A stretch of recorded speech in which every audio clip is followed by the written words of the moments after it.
नमस्कार, मैं हूं आलोक मेहता। HSI में आपका स्वागत है। हमारा अनुरोध है कि आप HSI देखें, लाइक करें, सब्सक्राइब करें, मित्रों को, ग्रुप्स को फॉरवर्ड करें और आपकी राय, उनकी राय कमेंट्स के रूप में हमें मिल सके, उसका हमेशा स्वागत है। देश में ऐसा पहली बार हुआ है जब बाकायदा संसद की समिति ने महीनों की पूरी जांच पड़ताल के बाद इस बात को मान लिया कि यशवंत वर्मा जो हाई कोर्ट के जज थे, उनके घर में जो जले हुए 500 के नोट मिले उसमें कोई षड्यंत्र नहीं था।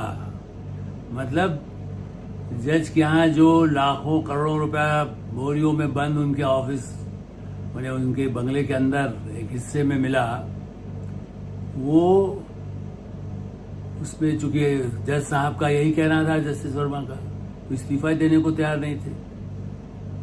कई बार दबाव देश भर में होने के बाद भी फायर ब्रिगेड के पास सबूत, पुलिस के पास सबूत, घर के लोगों से बयानों से जो गड्ढ हुआ, घर मतलब जो कर्मचारी काम करते हैं, तो कितना ही, चूंकि कानून ऐसा है, जैसा हम चर्चा पहले भी कर चुके हैं कि आप किसी जज को हटा तो सकते नहीं हैं। हाई कोर्ट, सुप्रीम कोर्ट के जज के लिए या तो सुप्रीम कोर्ट के चीफ जस्टिस खुद फैसला करें या संसद बाकायदा उनकी सुनवाई करके उनकी नियुक्ति को खत्म करने के लिए प्रस्ताव पास करे। एक बड़ी लंबी प्रक्रिया भारत ने, हमारे संविधान वेत्ताओं ने जज को इतनी सबसे ऊपर रखा हुआ था।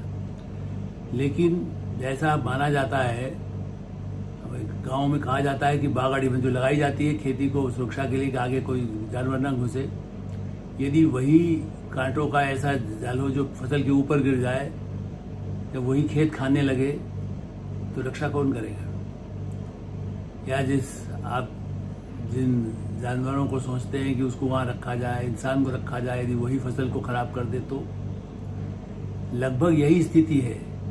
न्याय के मंदिर में इतने बड़े पद पर पहुंचे हुए जज साहब, लेकिन ये देखिए जज को बचाने के लिए क्या क्या कोशिश जुडिशरी ने भी नहीं की।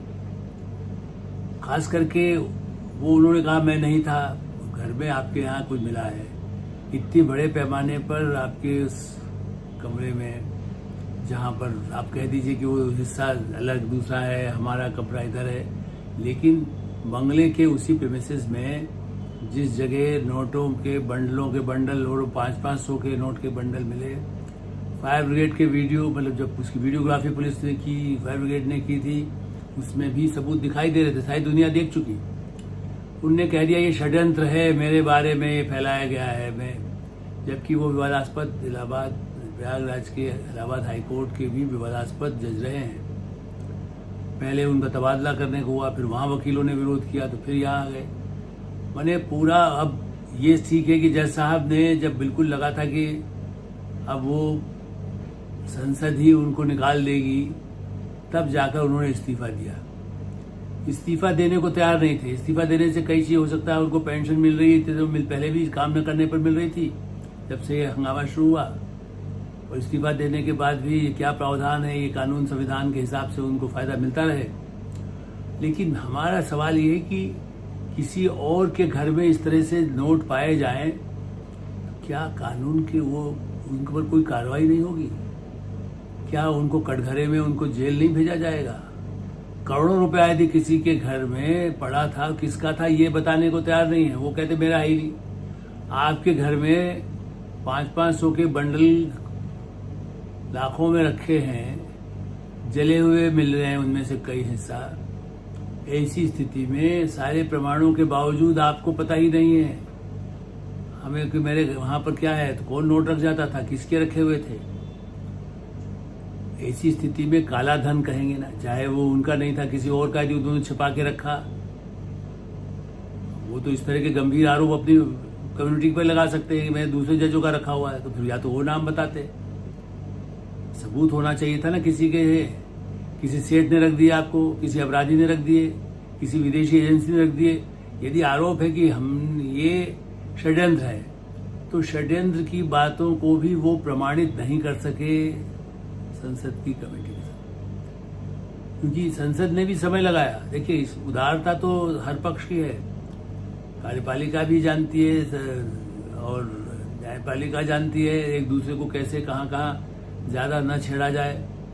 जज से तो सामने आता ही है ना, सरकार हो या संसद के सांसद हो, तो इसलिए कोशिश हुई बहुत कुछ बचाने की, हर संभव उन्होंने बचने की कोशिश की। और जो उनके समर्थक हो सकते थे मीडिया में भी कई लोगों ने कहा नहीं पहले से था, कुछ ऐसा रख दिया गया ताकि उन्होंने, भाई कैसे कोई रख देगा और आग वहां पर आग ही लगा देगा। अरे वहां शराब की बोतल, आपका सहयोगी वहां बैठता जाकर के, कौन बैठता था आपके बंगले में आकर के। और सबसे बड़ी बात है, जस्टिस वर्मा के इतने बड़े पद पर हाईकोर्ट के जजेस को बड़ी हैवी सिक्योरिटी मिली होती है। उनके घर में आने वाला हर एक आदमी नहीं घुस सकता कि आप जाएं, आप जज साहब के बाद मिलना है, नमस्ते करना है, हमको तो आशीर्वाद लेना है, तब भी नहीं जा सकते। अपराधी तो जा ही नहीं सकता, लेकिन मैं कहूँ सामान्य आदमी भी नहीं घुस सकता। फिर जहाँ इतनी सुरक्षा की व्यवस्था हो, पुलिसकर्मी हो, सुरक्षा कर्मचारी हो, दफ्तर के लोग हो, वहाँ नोटों के बंडल के बोरियां कौन रख जाएगा, उसका रिकॉर्ड तो बताते जस्टिस वर्मा। तो जितना अशोभनीय न्याय के मंदिर को गंदा करने वाला जो कई भ्रष्टाचार के आरोप आए हैं पहले भी जजेस पर, और जुडिशरी का बस यही है कि किसी जज को संसद के जरिए निकाला जा सके। उसमें कई बार आईएएस लेवल, कई बार तो नहीं, एक ऐसे बड़े मौके आए सुप्रीम कोर्ट के ही जज को ऐसे आरोप आए, तो बाद में पता चला था दक्षिण भारत के नेता प्रधानमंत्री हैं, तो उन्होंने दक्षिण भारत के जज को, कपिल सिब्बल साहब ने उनकी पैरवी की थी, तो किसी तरह से उनको एक कोई ऐसा लूप होल निकाल करके बाद में उनको निकालने का फैसला संसद से नहीं हुआ। अब इसमें भी संसद की रिपोर्ट आ गई। अब जब वो इस्तीफा दे चुके थे उनको निकालने का फैसला क्या करेंगे, क्योंकि रिपोर्ट निकाले जाने के बाद उनको वो सब लाभ नहीं मिल सकते थे जो इस्तीफा देने के बाद मिल सकते हैं। कानून नियमों का दूसरों को कहते हैं धज्जियां उड़ाते हैं। जस्टिस वर्मा ने धज्जियां नहीं, हवा नहीं, आकाश नहीं, आग लगाई दी। खुद नोटों में आग नहीं लगी, उन्होंने नोटों के बंडलों के बिस्तर पर जो अपना जो ऐश आराम जैसे दिखाई देता है ना, तो उन्होंने तो एक पूरा न्याय के उसको खिलौना बना लिया, एक हवन कुंड बता दिया और ये कहा कि हम जानते ही नहीं है कौन हवन कर रहा था। वो हवन नहीं था, वो असावधानी से लगी हुई आग से भंडाफोड़ हुआ। अभी भी इसका जवाब मांगा जाना चाहिए। सवाल ये है कि उनको जेल कुछ समय के लिए भेज करके पूछताछ होगी, तब तो असलियत पता चलेगी। क्यों नहीं उनका नार्को टेस्ट होता है, क्यों नहीं कड़ी किसी भी ऐसे अपराधी जिस पर आरोप होते हैं उसको हिरासत में लेकर के कितने समय तक ईडी रखता है।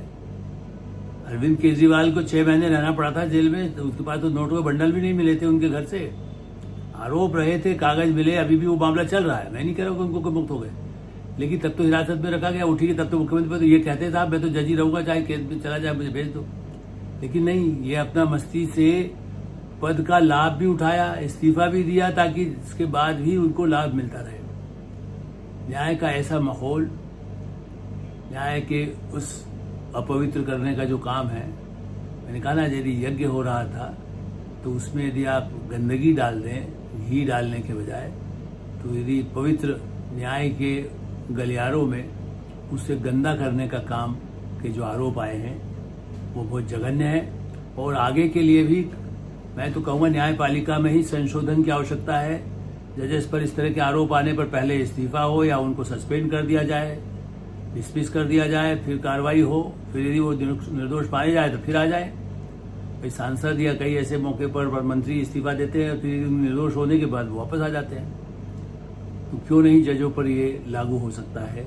ये फैसला संसद, सुप्रीम कोर्ट और अंततोगत्वा जनता को भी इसका दबाव बनाना पड़ेगा। एडिटर साहब में हम विराम देते हैं। आप एडिटर साहब देखते रहें, लाइक करें, सब्सक्राइब करें, मित्रों को ग्रुप से भी कहें कि वो भी सब्सक्राइब करें, ताकि अधिकाधिक दर्शकों तक नियमित रूप से हमारी बात पहुंच सके। धन्यवाद, नमस्कार।